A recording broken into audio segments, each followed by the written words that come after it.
تو قرآن کا ایک ایسا واقعہ دلچسپ بھی ہے، عبرت انگیز بھی ہے، نصیحت آموز بھی ہے. One of the unique story of Quran, one of the unique جو ہے یہ واقعہ ہے، واقعہ بنی اسرائیل کا ہے. اور یہ لوگ بڑی، اللہ پاک نے بنی اسرائیل کو آزادی دی تھی فرعون کے غرق ہونے کے بعد. بڑی ہنسی خوشی زندگی گزار رہے تھے کیونکہ بڑا ٹف ٹائم گزارا تھا حضرت موسیٰ، اور جو فرعون کا زمانہ تھا، حضرت موسیٰ اپنے ساتھیوں کے ساتھ دریائے نیل سے پار لگ گئے تھے اللہ کی عطا سے، اور فرعون غرق ہو گیا تھا. تو بڑا ہیپیلی لائف گزار رہے تھے.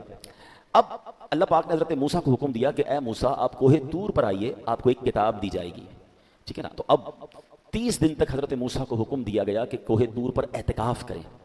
حضرت موسیٰ اپنے بھائی حضرت ہارون علیہ السلام، وہ بھی اللہ پاک کے نبی ہیں، انہیں اپنا خلیفہ بنایا، اپنی قوم ان کے حوالے کی، اور آپ کوہ طور پر اللہ سے بات کرنے اور صحیفہ یعنی بعد میں جو آپ کو کتاب ملی توراہ وہ لینے کے لیے حاضر ہو گئے. 30 دن اعتکاف کیا، روزے رکھے.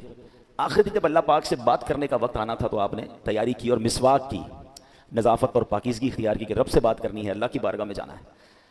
جب اللہ پاک سے بات کرنے کا موقع آیا، ہم کلامی کا شرف ملا، تو اللہ پاک نے فرمایا اے موسیٰ آپ نے روزے رکھے اور آپ کے منہ میں جو مہک تھی وہ میرے نزدیک مشک سے بھی زیادہ عزیز ہے.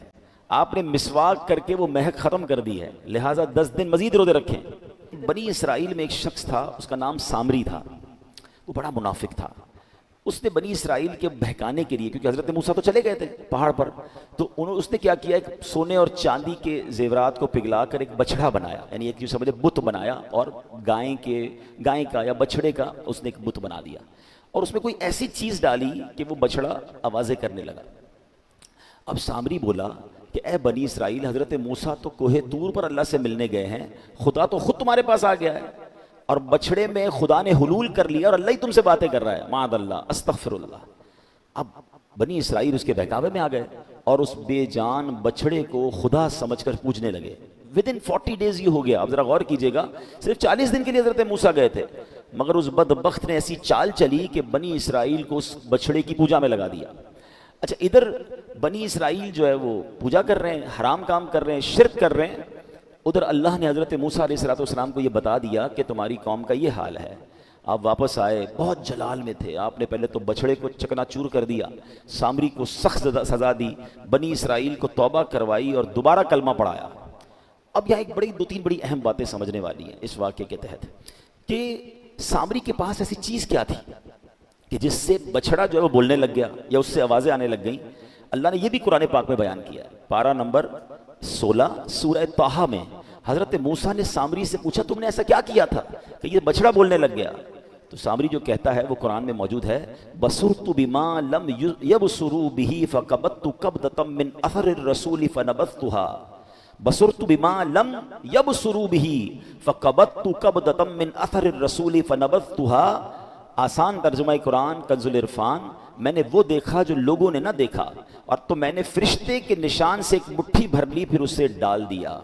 یعنی اے موسیٰ میں نے وہ دیکھا جو بنی اسرائیل کو نظر نہ آیا. مطلب میں نے جبریل علیہ السلام کو دیکھا اور انہیں پہچان لیا.